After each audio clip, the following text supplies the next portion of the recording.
So this is the process of realizing your eternal spiritual identity. Everyone's thinking they are the body.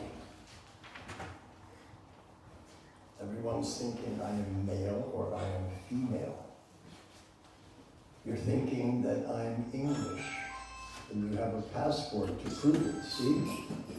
Here's my passport, I'm English. And someone else is thinking I'm American, I have an American passport. This is all illusion. It has nothing to do with reality. So, to awaken our true spiritual identity, we have to hear the holy name. What does hear mean? Shravanam, hearing. It means that you allow the holy name to enter through the ear into your consciousness and into your heart. And that's where the purification takes place, in the heart. Prabhupada described it like this. Malati Devi, my god sister, asked Srila Prabhupada this question. What should we be thinking of when we chant? So this is what Srila Prabhupada replied. The chanting is between the tongue and the ear.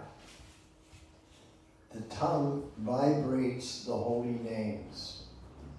This is known as active devotional service. The ear hears the vibration of the holy name. This is called passive devotional service. And when we hear, that sound vibration enters into our consciousness and into our heart, and then the purification takes place. We don't have to do anything except to allow the holy name to enter into our heart. Excuse me. Then Prabhupada said, the mind is not part of the process. It's not part of the process. We should turn the mind off like you turn off the light switch. Turn off the lights, turn off the mind. It's the same way.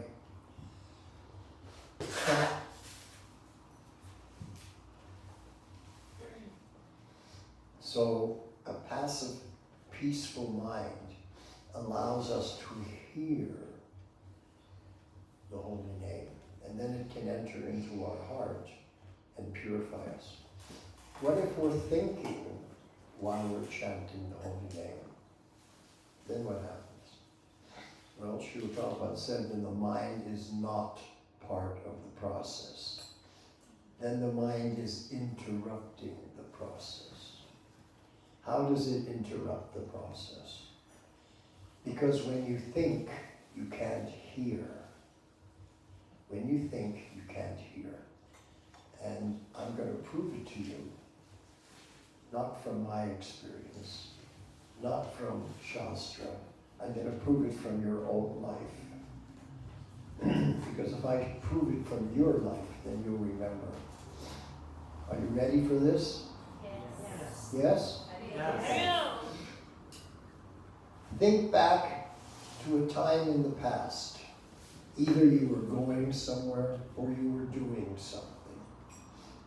And while you were going somewhere or doing something, you heard a voice inside, go here instead, or do something else instead.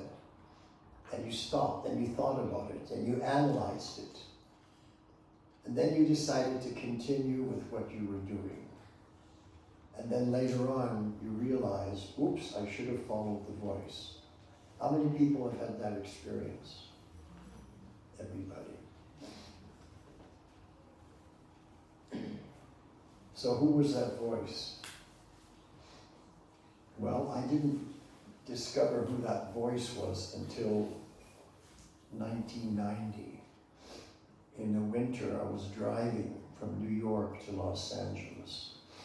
And as I was passing Chicago, and the sun was starting to go down and it began to snow, I heard an inner voice say, take the next exit and get a hotel for the night. And I thought about it, and I thought, well, it's still light out. I can still go further. You know, why should I stop so soon? And I remember as I passed that exit, I looked at it, and I just kept on going.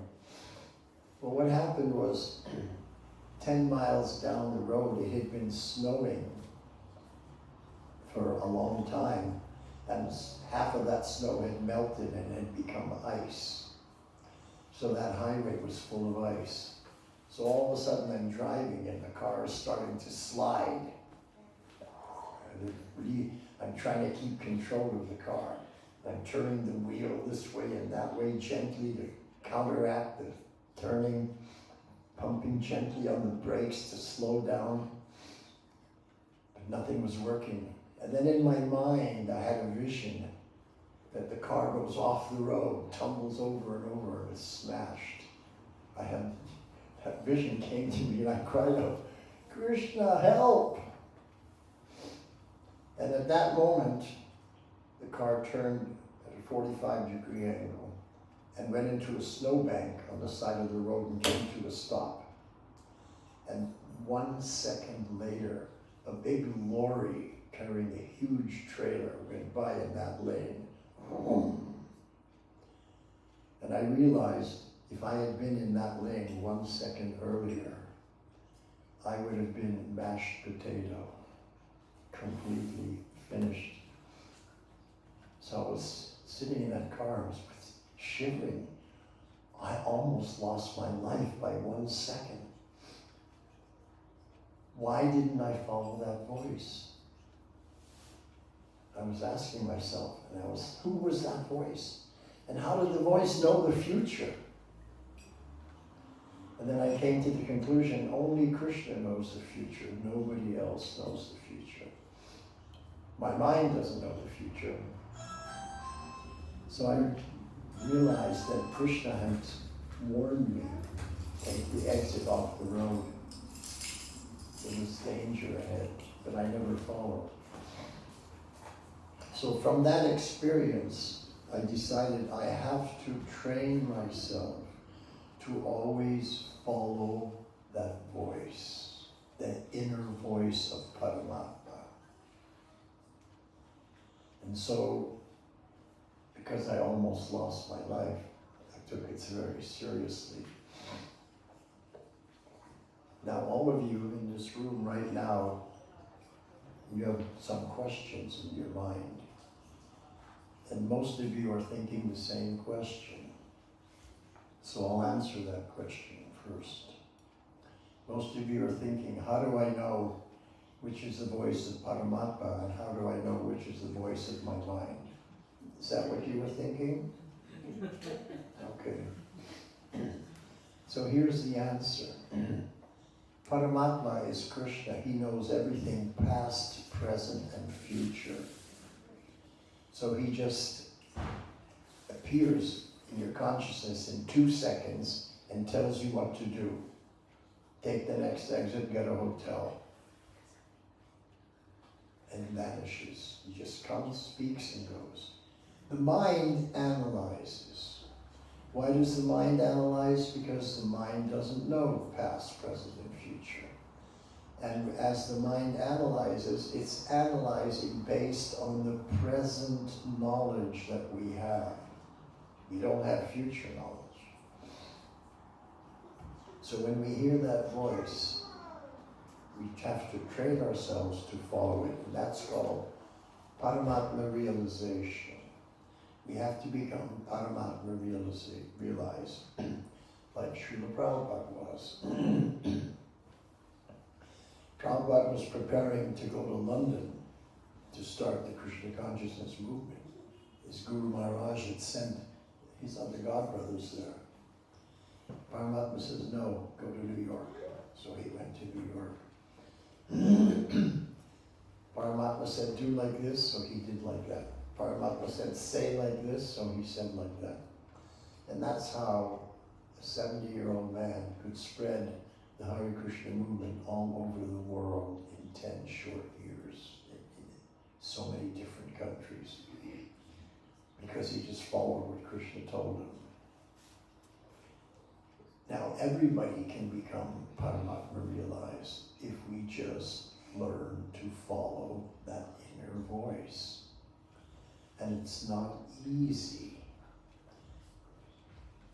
I made up my mind I was going to train myself to follow that inner voice, but the habit that I had, the samskara in my consciousness, that's the Sanskrit word for a habit, from many previous lives, was to analyze and follow my mind. So gradually I began to realize I'm not following that voice. I have to try harder, I have to train myself to follow that voice, because the mind follows the habits that you have. And what is the main habit that we have? The mind has certain habits that we all follow because we brainwashed ourselves over many, many births. Number one samskara that the mind falls into is sense gratification. We think back when we were younger, what we did, which was so enjoyable. Think of the past. Our mind goes to the future, what I would like to have in the future. My own house on the bay, with my own boat, servants, whatever it is. That's one habit that we have, the mind has, going to sense gratification. The second habit that we have is the mind analyzes and we train ourselves to follow the mind, which means we're taking shelter of our own intelligence. In Bhakti Yoga, we're meant to take surrender. We're meant to surrender to Krishna's intelligence, not my own intelligence. So when Krishna speaks, we automatically follow. If we do that, we'll never make a mistake. We'll always be successful. Is it logical? Think about it. To follow someone who can see the future, is that a good idea or not? If he tells you to go to the horse racing track and bet on horse number 5, put all your money on it, you'll do it because he knows the future. So when Krishna speaks to us, we should follow. We have to train ourselves to put a new samskara into our consciousness. Kick out the old, which is sense gratification and taking shelter of our own intelligence, and put in that new samskara, taking shelter of Krishna, Paramatma, his voice. Now, let's analyze this. Let's try to understand the situation. Supposing you come to me and you have a problem in your life and you feel that maybe I can help you, and you open your heart up and you tell me the problem, and then you say, what do you think? Can you help me? And if I say, oh, I'm sorry, I was thinking something else, I didn't hear you, what did you say? You will not be encouraged to come to me anymore with your problems. So when we don't listen to people, we don't listen, they won't talk to us. If you don't listen to Krishna, he speaks to you less and less. Now the opposite, supposing you come to me, and every time you come to me, I listen carefully, and I give you good advice, and I'm very concerned, and I'm trying to help you. Then you'll come more and more to me. Logical? Yes. Am I speaking logic? Yes. Mm-hmm. Krishna is very logical. So if we want Krishna to talk to us more and more, let's follow what he says. Then he'll be encouraged to talk more and more. Like he did with Srila Prabhupada. Prabhupada followed everything he said, therefore Krishna spoke to him all the time. Shrutakirti, who was Srila Prabhupada's servant for 2 years, traveled with him all over the world. one day, he was always noticing that Srila Prabhupada was reading his own books. So one day he came out of his room and he was chanting japa, and he put the book down. So Srila Kirti says, Srila Prabhupada, you're reading your own books. You're always reading your own books. And Prabhupada said, yes, because I didn't write them. I was only taking dictation. Krishna was writing them. So we know that Prabhupada always heard Krishna, always followed Krishna. So that example, that on Srimad Bhagavatam, the Bhagavad Gita, are all the words that Krishna spoke as dictation that Prabhupada took down. That's why he was reading his own books. His secretary, Pradyumna Prabhu, told me that whenever they traveled, they were in a plane or a train, whenever they were going somewhere, Prabhupada was always reading his books. Because they were Krishna's words. So we have to learn to also become Paramatma realized. And once we start hearing the Lord, he'll speak more to us because we're following. And then we become the instrument of the Lord. For example, supposing you're a book distributor and you're not having a good day, no one's taking a book, and an inner voice says, go to another street, and mentions the name of the street. If you go to that street, you'll find people who are interested. But if you ignore it, you'll spend the rest of the day not distributing to anybody. So Krishna knows everything, past, present, and future. So it's intelligent to train ourselves up to hear his voice and follow his voice. That is intelligence. To ignore the voice of someone who can see the future, that's not intelligent. I would say that was maha stupidity. But we're conditioned souls. What does that mean? It means we're conditioned to behave the same way again and again and again. Because we have these samskaras, habits, bad habits in our, from previous lifetimes in our consciousness. And we have to change those habits. So that's called a change of heart from conditioned soul to Vaishnava. Servant of the Lord. Das, das, das, anudas. We're the servant of the servant of the Lord. That's our eternal constitutional position, whether we're in the material world or in the spiritual world. You're also das, das, das, anudas. We're always the servant of the other servants, of the other servants of the Lord. We like to be first, but we're not. One of my godbrothers who left his body so I can give his name. He wasn't well known anyway. His name was Vishal. So one time when we were in Vrindavan, he wanted to go on a morning walk. The temple president said, you have so much service to do, you just can't go on a morning walk with Prabhupada. So Vishal said, well, what if I wake up super early and do all my service beforehand? Then I can go? Okay. I agreed. Temple president agreed. So he got up at 2 a.m. the next day, chanted all his rounds, did all his service, and he was finished by 5:30. Prabhupada always went for his walk at 6 a.m. So he sat down to wait, and he was feeling tired, and he dozed off. And Prabhupada went for the walk, and he missed it. So when he woke, he was fried to the max. So he waited. He was chanting more japa in front of Prabhupada's rooms there in Vrindavan. When Prabhupada came back and offered his Dandavat pranams, he said, Srila Prabhupada, I'm your most fallen disciple.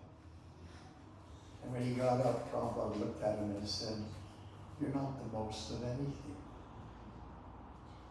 We're not the most calm, we're not the most advanced. We're just very much in the middle. We're just very average. Sometimes we like to think, I'm the best at this or the best at that, or I'm the worst of this, worst of that. If I think I'm the best of something, I have a positive false ego. If I think I'm the worst of something, I have a negative false ego. It's all false ego. I'm just an average devotee trying to learn to be the servant of the servant of the servant. So where does our intelligence come from? Krishna says in the Gita that he gives that intelligence. Dadami buddhi yogam tam. I give you the intelligence, buddhi, bhakti yoga. Why? Yena mam upayati te. So you can come back home to me. He'll give you the intelligence. What else does he give you? Sarvashitra hamriti sanivishta. I'm seated in everyone's heart. Matas metya jnanam apohanam jnana. And from me, within the heart, comes knowledge, comes remembrance, and also comes forgetfulness. So what knowledge does Krishna give you? The knowledge that you're not this body, that this world is not your home. You're not a man or woman, you're not English or American. And your spirit soul. And this is not your home. Your home is in the spiritual world. And what remembrance does he give you? That you're the servant of the servant of the servant of other spirit souls, pure devotee spirit souls. So why does Krishna also give the Apohan Shakti, the covering Shakti, that you forget everything? He's giving you knowledge and remembrance, but he also gives you forgetfulness. Who knows why Krishna gives you forgetfulness? So that you can try and fulfill your desires. If you want to try and enjoy separately from Krishna, if you remember Krishna, you can't do it. Exactly. That's the exact perfect answer right from Shastra. Fulfill your sense gratification desires. Because as a Krishna conscious devotee, you're not interested in sense gratification. So he makes you forget that you're a devotee.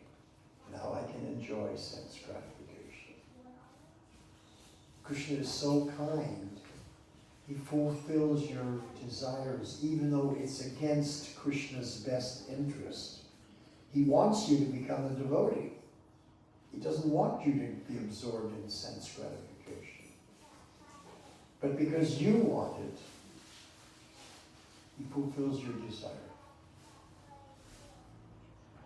He loves you so much, he will fulfill your every desire. And he hopes that you will learn from that by getting kicked by the negative karmic reactions. And that's what happens in this life. Why did many of us join? Let's analyze. Many of us came here, we were looking for something better in life. It wasn't get a job, earn some money, go into debt, pay your bills, and then you die. It's got to be something better than that in life. And so we were searching for something better. Right? Am I right? Yes. And so, as soon as you were looking for something better, Krishna made an arrangement that you will meet a devotee. As soon as you think like that, there must be something better in life than just this. Krishna arranges, you meet a devotee. And that devotee brings you to the temple or gives you a book or gives you prasadam, and then you hear about Krishna consciousness and your spirit soul. You hear the parampara teachings, and you become interested. Wow, this is far. Never have I heard anything like this. Never have I read anything like this in any books. No university teaches this. So when you're at home, you might mention to your friends and family, Yeah, I'm thinking of checking out the Hare Krishnas, you know. And what do they say? No, don't do it. It's a dangerous sect. They'll steal all your money. But still, we go against the advice of our family and all the people that are the most close to us. Because we're looking for something better than just ordinary life. But then there's a trap. You join Krishna consciousness, you become a Vaishnava, and you're now enjoying a higher level of life, the mode of goodness. Life is wonderful. You're always happy. You're never stressed and upset. You're not freaking out, screaming and yelling at people like karmis. And then now you're trapped in that mode of goodness lifestyle, which is not the goal of Bhakti Yoga. The goal of Bhakti Yoga is to get out of this lifestyle altogether, 100%, never to return to this material world. Not that we want a better life in the material world. We want to get out altogether. Because everything is temporary. And this is what Krishna says in the Bhagavad Gita. Sarva dharman parityaja. All the dharmas, all the religions, everything, all the rules and regulations. Parityaja. Abandon them. And sometimes Prabhupada described Sarva Dharma as various religions. One time in one class he said, Sarva Dharma Parityaja. That means concocted dharmas. Temporary concocted dharmas based on the body, based on your life in the material world. Give it up, because it's based on your body. If you're a man, you may have Kshatriya Dharma. If you're a woman, you have Stri Dharma. But in your next life, you're the woman and she's the man. Now you switch the dharmas. So they're temporary and they're concocted based on your body. So what are you supposed to do? Krishna spends 18 chapters telling Arjuna to follow the Dharma, and now right at the end he's saying, everything I taught you, forget about it. Throw it out the window like an old shoe. Ma mekam sharanam vraja. Just surrender unto me. Let me guide you. Mam ekam sharanam vraja. Mam means me. Ekam. Ekam means one. Make me number one. Sharanam, surrender to that. Prabhupada also translates ekam as only surrender to me. If you make someone number one, you're only surrendering to them. They're number one. Raja also has various meanings. Surrender unto me like the residents of Vrindavan surrender unto me. That's one meaning.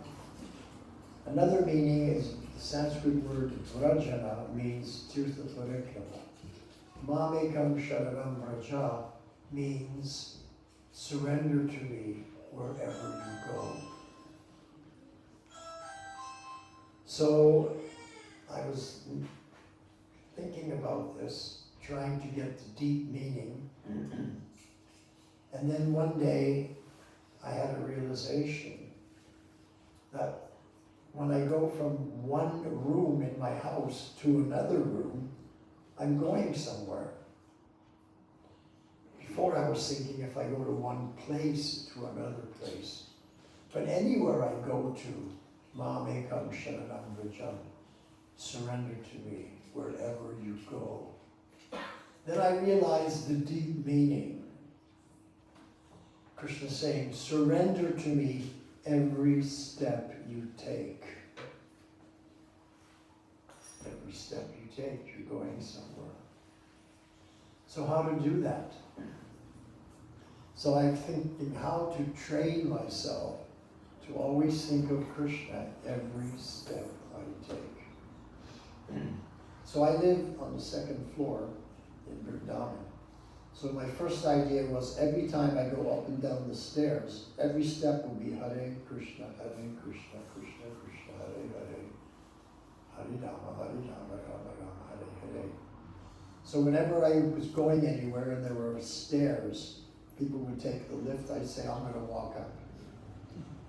Hare Krishna, Krishna Krishna, Hare Hare. We did a program once in the building on the 10th floor, and the devotees pushed the button for the lift. I said, I'm walking down. Really? Why? And I explained to them, I got to chant the holy name every step I take. Some of them came with me. Hare Krishna, Krishna Krishna, Hare Hare, Hare Rama, Rama Rama, Hare Hare. Train ourselves every step I take. But then there's times when I'm just walking on the street. I'm not on the stairs. So my next thing was, when I'm walking, in my mind, every step I take, Hare Krishna, Krishna Krishna, Hare Hare. Why am I doing this? Because Krishna is recommending it. It's God's recommendation. And what happens if you do that? Aham tvam sarva papebhyo. I'll take away all your sinful reactions. Sarva pap means all your sinful reactions from the past, from the present, and from the future. Now, how can Krishna take away your sinful reactions from the future when you haven't even come to the future?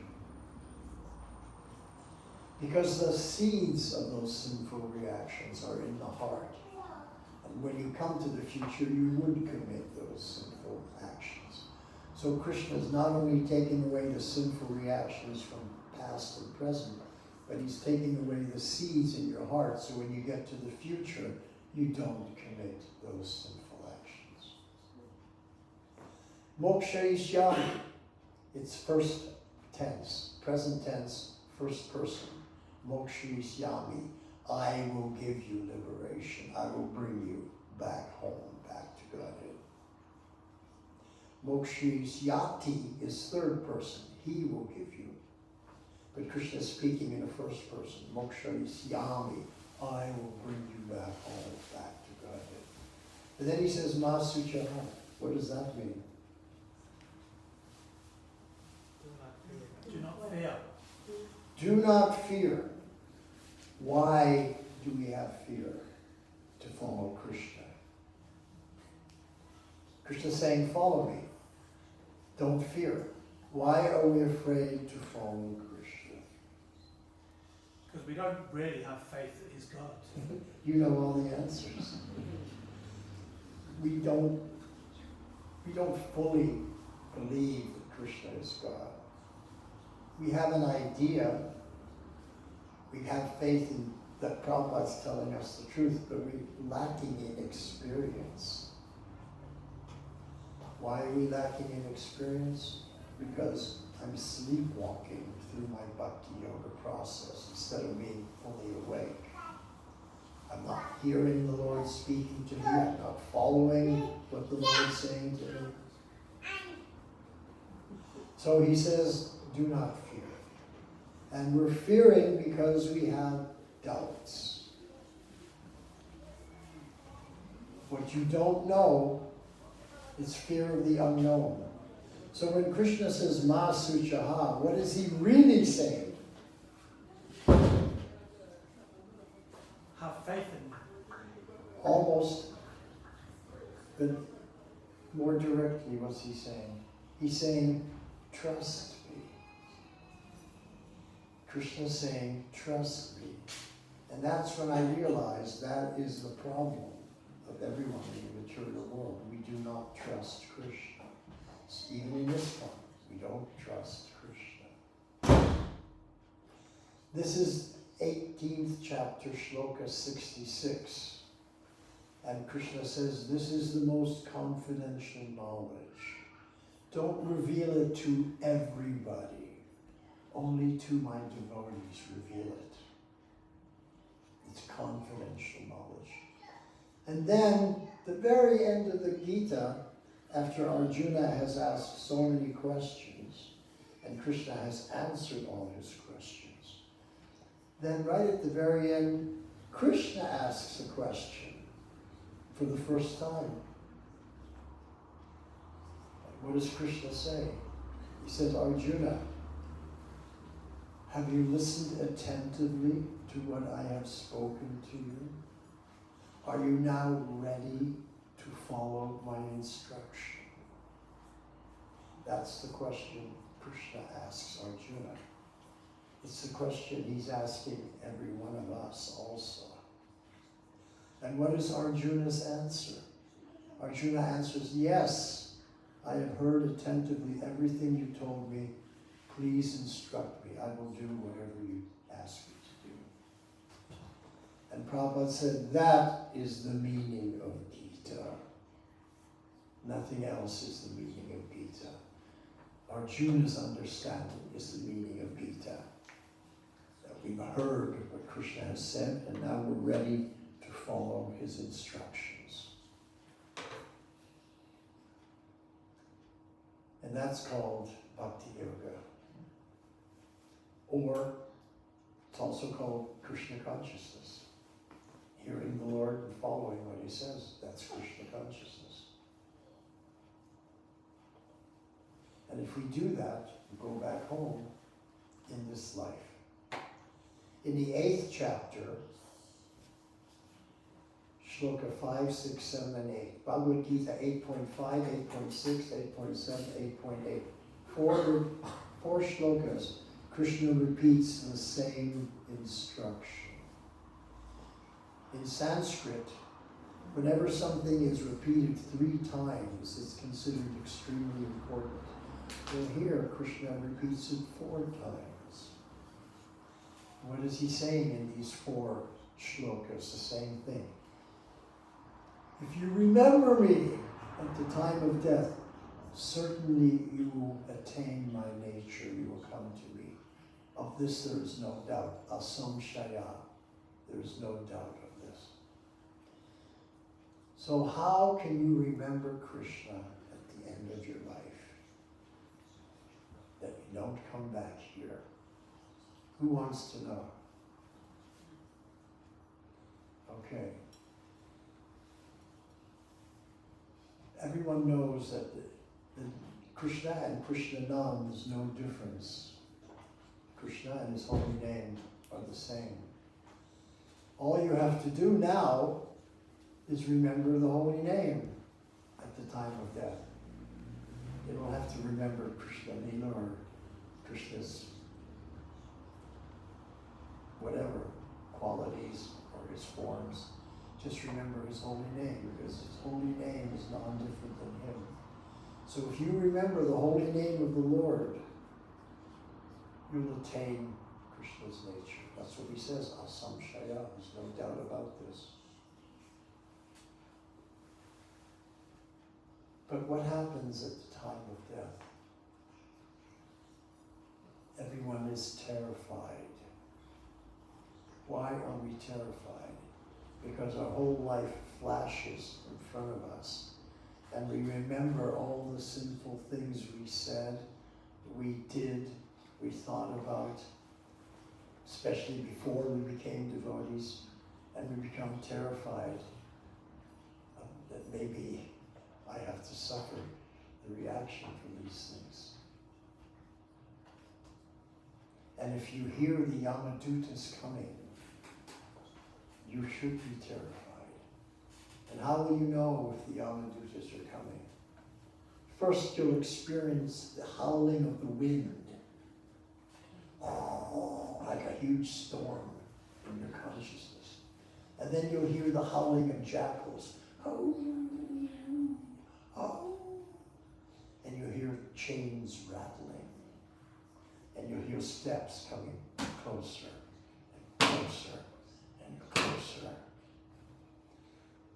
You better remember the holy name, because you don't want to see the Yamadutas. Because if you see the Yamadutas, you failed this life was wasted. You're going to have another birth. You're going to be taken to Yamaraj's court because you didn't remember Krishna's name.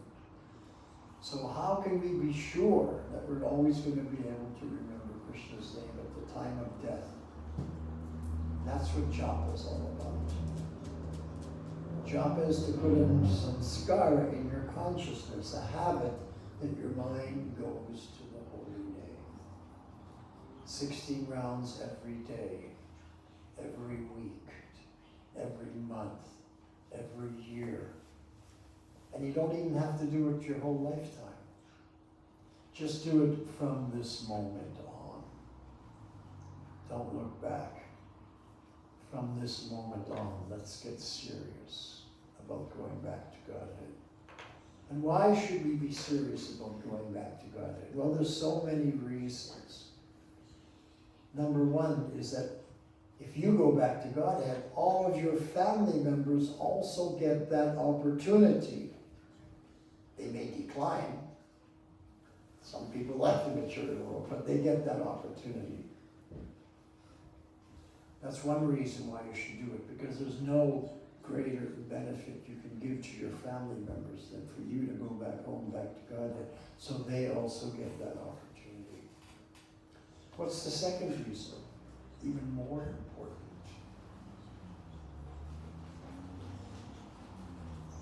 Try to imagine this. You want to go home, back to Godhead, so that you can go to Srila Prabhupada and say, thank you. You saved my life.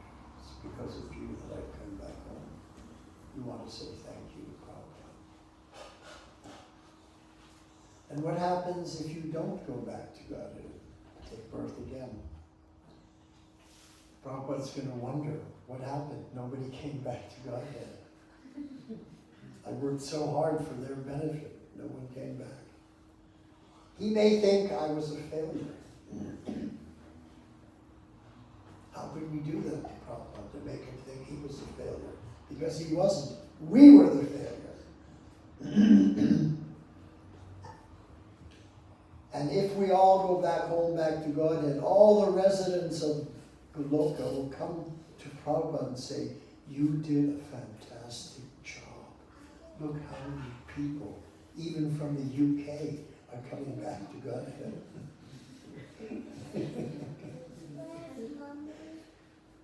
So this is the greatest service we can do to Prabhupada. Make him feel that he didn't waste his time, that he was successful. And you're successful. And all your family members are benefited. It's a win-win-win. So let's get serious about our chant. Let's try to hear the holy name, because the mind is not part of the process. I'm going to make one more point, and then we'll open it up for questions. I'm going to share an experience with you, and I'm going to ask you how many people have had the same experience, okay? Chanting japa. Hare Krishna, Hare Krishna, Krishna Krishna, Hare Hare, Hare Rama, Hare Krishna, Hare Krishna, Krishna Krishna, Hare Hare, Hare Rama, Hare Hare. All of a sudden you come to the end of the round. And you can't quite remember how you got to the end of the round. Anybody ever have that experience? How many people lift your hands? Almost everybody in the room. Well, everybody's had that experience. Those who haven't lifted their hands, they're just too tired to raise the hand. We have to feed them more prashadam. Why can't we remember how we got to the end of the round? And I'm going to answer that question by asking you a question. And when you answer the question that I give you, then you'll know what's the answer why you can't remember. Are you ready? Okay, here's my question. You can answer it just in your own mind. You don't have to out loud. Can you remember something you've never heard?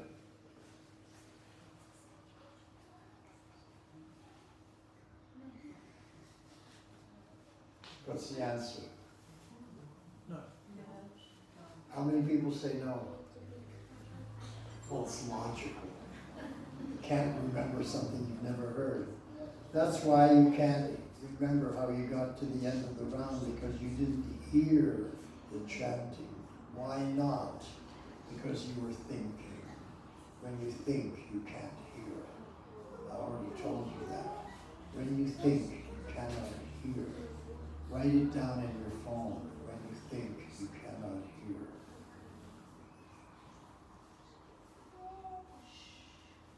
And there's one other thing you should write down in your phone. Very important. When you sing, you cannot think. That's why Paramvijayate Sri Krishna Sankirtana, the supreme conqueror of Maya, is Sri Krishna Kirtana. Because when you sing the mantra in kirtan, you can't think. Now some people say, well, I was thinking during that kirtan. Yes, it's true. But you were thinking while I was singing. Once you start singing, you can't think anymore. Because when you sing, you can't think. But as soon as you stop singing and I sing, then you start thinking. And what is the proof? The proof is you don't follow the melody. How many heard that you didn't follow the melody properly? Who heard it? Let's see your hands. Most of you.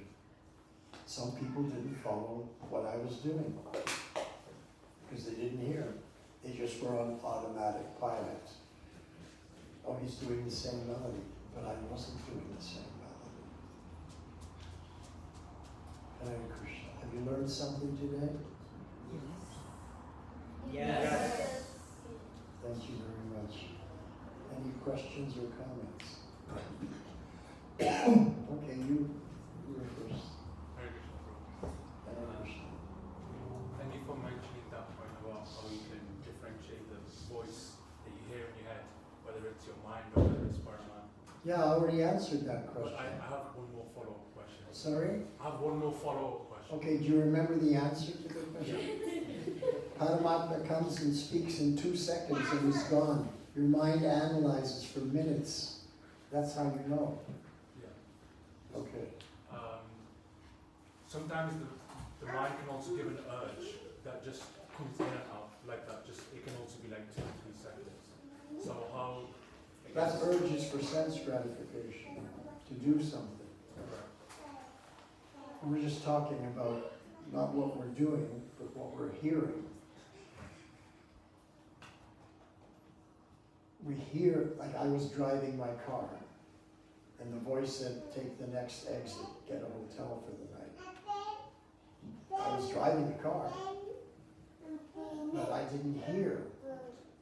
Prabhupada said, the definition of hearing is that you follow.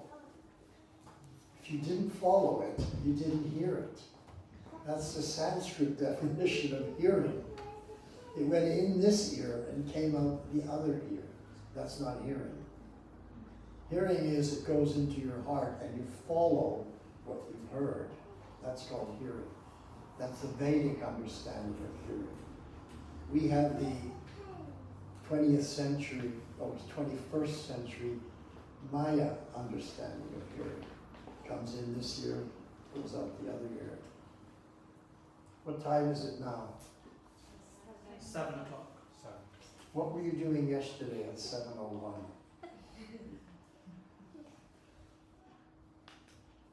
Can't remember. What were you saying at 7:01? You can't remember. It was just yesterday. Just a tiny span out of your whole life. So we have to learn to hear and remember. Shravanam means hearing. When we repeat what we've heard, that's called kirtanam. And when we hear and we repeat, then we get what's called smaranam, remembrance. So 3 steps. First you hear, then you repeat, then you remember. If you don't hear, you can't remember. We already agreed on that point. Did I answer your question? Thank you. Anybody else who have a question? Yes, Thank you for your speak amazing, up. thank you for your amazing lecture. Thank I you. was listening from outside, and I have one question. Prabhupada also said it is good to remember the pastimes of Krishna when we're chanting. So that's what Spararam did. So is it something we should try to do when we're chanting? Or should we wait Well, I for already it to answered come that by question because Malati asked Prabhupada, what should we think of? Prabhupada said nothing. The mind is not part of the process. The tongue vibrates the holy name. It's active devotional service. The ear hears the holy name. That's passive devotional service. That's it. The mind is not part of the process. In the beginning, if you can think of Krishna Lila, that's okay. There's nothing wrong. But the idea is you want to be able to control your mind so you don't think anything at all. Because if your mind is forcing you to think, it's not your mind. Your mind is independent. Your mind, you want to be a Vaishnava. Your mind doesn't want to be a Vaishnava. There's the perfect example. You want to stop sense gratification, your mind doesn't want to stop. So it's not really my mind, it's the mind. And we have to learn to control the mind. Every yoga system, whatever yoga system it is, controlling the mind is the basis of every system. The highest understanding of the bhakti yoga, after you control your mind, control your senses and everything, is to chant the mantra. So before I joined ISKCON, I was following another guru and another yoga system, Kundalini yoga. It's mainly based on pranayama and ajahara, but no chanting of mantras. So when I met the devotees and they were asked, they told me, well, I listened. You want to hear, should I tell this pastime? How I came to ISKCON? Do we have time? Yeah, but we should do some more kirtan as well then. Or should I do it on another day? I don't know, how long is it? 5-10 minutes. Yes. We should go now, okay. And then we'll do kirtan. So, in 1968, just before Christmas, I had a very powerful experience, an epiphany about consciousness and about evolution. That evolution was not the evolution of bodies, but it was the evolution of consciousness within each body, starting from the lowest consciousness to the highest consciousness, which was accepted as God consciousness. And that there is a secret, that wherever you are in that evolution of consciousness, if you know the secret, you can pop out and go right to the top. So I was reading different yoga books and everything. I wanted to know that secret. So January 1st, 1969, I had no idea of ISKCON, no idea of Prabhupada, just reading books that I got from the bookstores about yoga. I became a follower of the yoga process, became vegetarian, following different asanas, and always going to a guru. In those days, late 60s and early 70s, hundreds of gurus were coming from India. It was a big business, go to the West and get the rich disciples. So, and we're looking for a spiritual master. We don't know that most of them were bogus. I didn't. So we would all go. My friends also, in the university. And I remember one particular time, my friend Gary, he said, oh, a new guru is coming to town tonight. He's having a program. Let's go.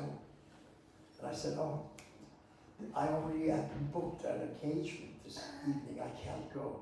But you go. And then come back and tell me what he said. So later that evening, knock on the door, Gary's there. Wow, you missed the best darshan we ever had of any guru. I said, really? He gave the highest knowledge. This is it. This is what we've been looking for all the time. I said, what is the highest knowledge? He said, you are God. I said, I'm God. Well, how come I don't know I'm God? What is it that God doesn't know who he is? And then I said, what is that power that is more powerful than God makes him forget who he is? He couldn't answer that. But he bought it. And I had another friend who also bought it. They thought they were God. They could follow this guru, yoga process, and become God. Anyway, so I was going in and hearing different gurus. Finally, I started to take up this process of Kundalini Yoga because this guru didn't say you become God, he said you become enlightened. So, okay, that sounds more reasonable. Let me become enlightened. So when I met the devotees on Oxford Street, because I was living in London, 1972, I turned the corner, I heard ching, ching, ching, ching, ching, ching, ching, turned the corner, and there were the London devotees doing Harinam Sankirtan. So I stopped to listen. They approached me, gave me a card. They said, our spiritual master is coming Friday evening. You give a talk. Why don't you come? Here's the address. So I said, okay. Even though I was following this yogi, Narayanananda Swami, his name was, I was still going to hear every other guru because I was looking for the secret. None of them ever said there was a secret. And I had that deep experience that there was a secret. I was searching for that secret. So that Friday evening, I came to the temple, 7 Berry Place, near the British Museum in London, Tottenham Court Road. And they said, get a seat in the temple room. Prabhupada will be coming down in a few minutes. So then Prabhupada entered, sat down. Temple room was packed with guests. And the first thing Prabhupada did was he started a kirtan. Hare Krishna, Hare Krishna, Krishna Krishna, Hare Hare, Hare Rama, Hare Rama, Rama Rama, Hare Hare. And he did that for about, I don't know, 9 or 10 minutes. Created a very peaceful, spiritual atmosphere in the room. And then he began his talk. And this is what he said. He said, everyone is suffering from an identity crisis. Nobody knows who they are. They don't know where they came from before they were born. They don't know what's going to happen to them, where they're going to go after they die. They don't know who they are.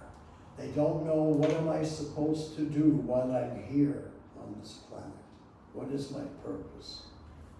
Prabhupada called that an identity crisis. We've forgotten everything. So he was speaking like this. And then he was saying that we're not these bodies. You're not English and I'm not Indian.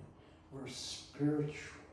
We're eternal spiritual souls inhabiting temporary bodies, birth after birth. And our eternal identity is spiritual. And we come from the spiritual world. And the Supreme Lord, his name is Krishna, and he's waiting for us to return to the spiritual world. But in order to return to the spiritual world, you have to begin to realize your eternal spiritual identity. So Prabhupada was speaking like this. And then he said, and now I'm going to tell you the secret of success, how you can understand your eternal spiritual identity. When he said that, I was so excited. Wow, this guru knows the secret. I was so interested, focused. What's he going to say? This is what I've been waiting for 4 years. I've been practicing yoga. No other guru knew the secret. He's going to reveal the secret. Then Prabhupada said, the secret of success is this mantra. Hare Krishna, Krishna Krishna, Hare Hare, Hare Rama, Rama Rama, Hare Hare. And then Prabhupada paused, and then he said something that no other guru had ever said, and I had heard a lot of them. He said, of course you don't know me. I am a stranger in your country. And intelligent people do not blindly accept what strangers tell them. This is what Prabhupada said. I'm a stranger. You shouldn't believe what I'm telling you. And when he said that, I was thinking, yeah, right. I don't blindly accept what I hear from strangers. And I looked around the room, and I know people were nodding. Everyone got the message. Prabhupada paused briefly, and then he said, but what should intelligent people do? He asked that question. Then he said, and intelligent people will make a test to see if what the Swami is saying is true or not true. And then Prabhupada gave the test we should make. He said, so you chant this Maha Mantra in your home for 10 or 15 minutes a day, for a week or two, and see what is the result. And if you feel that you got some benefit, that's wonderful.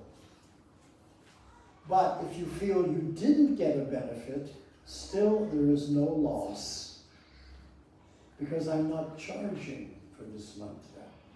I'm giving it free of charge, so there's no loss. And if you feel that you didn't get a benefit, you can come to our temple every day at noon, and we'll feed you your lunch for free. You get a free lunch. This is how Prabhupada preached. Got you to chant the holy name to make a test, because that's what intelligent people do. And if you feel you didn't get a benefit, come and get free lunch. So he's getting you to chant the holy name and to honor Mahaprasad, take Prasad, the two most powerful processes known in yoga to become purified. Then he asked for questions. I don't remember the questions, but after the questions, Prabhupada again did a kirtan. Hare Krishna, Hare Krishna, Krishna Krishna, Hare Rama, Hare Rama,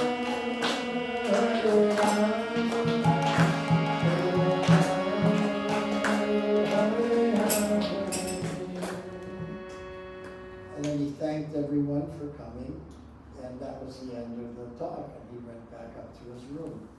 And as soon as he left temple room, the devotees would go out to the guests and start preaching. So one Mataji came to me. She said, how did you like the talk? I said, oh, I liked it very much. She said, are you ready to make a test? I said, I already have a guru. She said, oh, that's wonderful. What yoga process are you following? I said, I'm following Kundalini yoga. She said, oh, that's wonderful. We're following Bhakti yoga. Have you heard of Bhakti yoga? And I hadn't.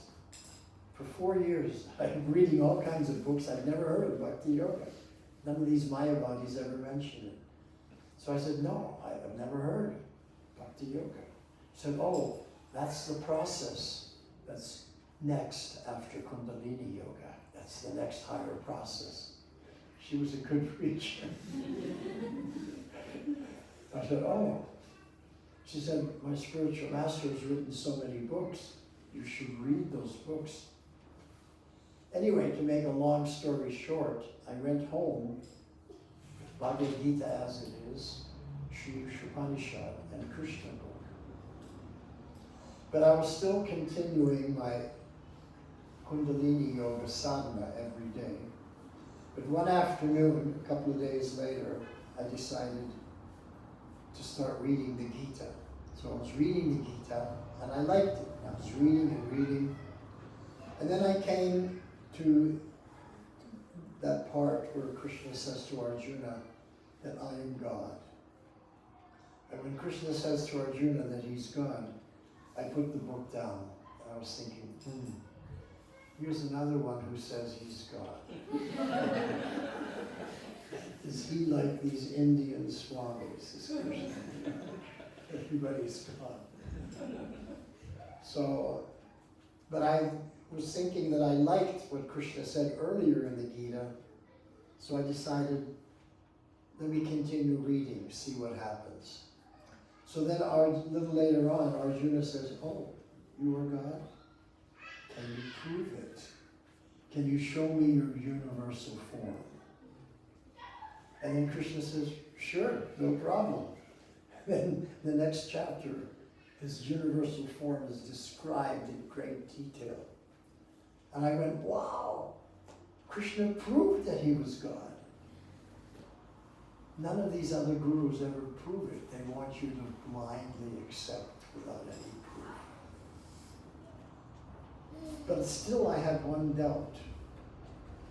So I decided I would go next day to get my free lunch at the temple. And when I arrived there, that Mataji saw me. Said, oh, welcome. Nice to see you again. Thank you. Are you reading the books? Yeah, I'm reading Bhagavad Gita. Oh, that's so wonderful. I said, Krishna says he's God. Yes, Krishna is God. So then I said, look at the picture on the front of this Gita. There's Krishna and Arjuna sitting in the chariot. Krishna's in one place, but God is everywhere. How can he be God? So she said to me, yes, Krishna's so wonderful. He can be in one place and every place at the same time. And I went, wow! I never thought of that. You can be in one place and every place at the same time. And I said, if you can be in one place and every place at the same time, then that must be God. Only God can do that. So in a very simple way, she completely convinced me. Such deep preaching, so simple. She just defeated every argument I had. Then she said, are you reading the books? No, I already did that, already said that. Then she said, are you making the test? So I said no, because I wasn't. I was reading the books, but I wasn't making the test, which Prabhupada said, chant the Mahamantra 10-15 minutes a day in your home. So I said no. She said, but if you don't make the test, how will you realize your eternal spiritual identity? If you don't make the test, you'll never know. You ought to remain in ignorance. I was trapped. Either if I make a test, I'm intelligent. If I don't make a test, I'm not intelligent. So she said, okay, you should make a test. Here's how we do it. She took out her beads. She said, we have these beads, 108 beads. We chant the mantra like this. Hare Krishna, Krishna Krishna, Hare Hare. Hare Rama, Rama Rama, Hare Hare. And we do it on every bead, 108 beads. We do that 108 times. That's called one round. I said, wow, that's a good sadhana. She said, we do it 16 rounds every morning. I went, 16 rounds? Oh my God. I was amazed. I didn't know if I could do such a thing. She said, well, give it a try. Just make a test. That's what intelligent people do. Okay. So, the next day, one afternoon, I sat down on the bed I said, okay, let me try this. So I was used to doing meditation, so I looked at my watch and I closed my eyes and I started chanting on the beads. Hare Krishna, Krishna Krishna, Hare Hare, Hare Rama, Rama Rama, Hare Hare. Kept chanting till I came to the end. Then I opened my eyes, looked at my watch, only 10 minutes had passed. Only 10 minutes. That wasn't so bad. Now let me try one more. So then again, looked at my watch, closed my eyes, and did a second round. And when I finished, it was only 10 minutes. So I was thinking, this is not as difficult as I thought. Let me try 4 rounds tomorrow. So the next day I did 4 rounds, closed my eyes, looked at my watch. At the end, 40 minutes had passed. I think I can do this. I think I can do 8 rounds. Let me do 8 rounds tomorrow. So the next day I did 8 rounds. And at the end of 8 rounds, I was feeling very calm, very peaceful, had a very spiritual mood. And I was thinking, wow, this is wonderful. This is a real meditation. And then I was thinking, the Mataji at the temple, she does 16 rounds. Well, if she can do 16, so can I. That was my male ego. So the next day, I sat down and I chanted 16 rounds. And I felt really good. I felt that I had accomplished something. And that was in 1972, so I'm still chanting on these beads since then. So this is how Srila Prabhupada got people to chant. Intelligent people make a test. This is, by chanting this mantra, you can realize your eternal spiritual identity. Make a simple test. And if you feel after a week or 2 you didn't get a benefit, come to our center and get a free lunch. So you're getting them to chant, you're getting them to take prasadam. And in the end, people joined. Even though when they went home and told their family members and friends and relatives, I'm thinking of joining the Hare Krishnas. Don't do it, they're a dangerous sect. But still we came, because we got an experience.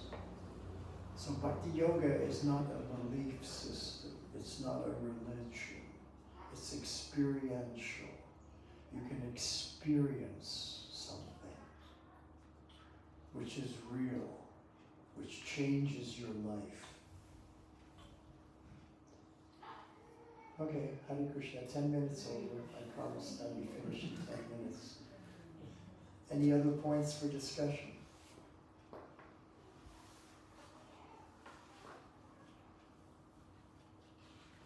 I think maybe we should have more kirtan now, and then everyone will be coming back. More again. kirtan now. Yeah. Okay? What, an hour kirtan or 2-hour kirtan? 3. Yeah. Originally we were going to stop at 7:30, but I would say chant. What time is it now? Well, it's 25 past, so just chant, and we'll serve prasadam Okay. after your kirtan. So just go. Because when you tell me how long it is, then I know which melody to use. Well, I would say, maybe chant. Is I'm everyone gonna give you- okay if we go a little bit longer? Yes. Yeah. So maybe like half an hour. Okay. Yeah. I'm going to give you my 45-minute melody, but I'll make it brief.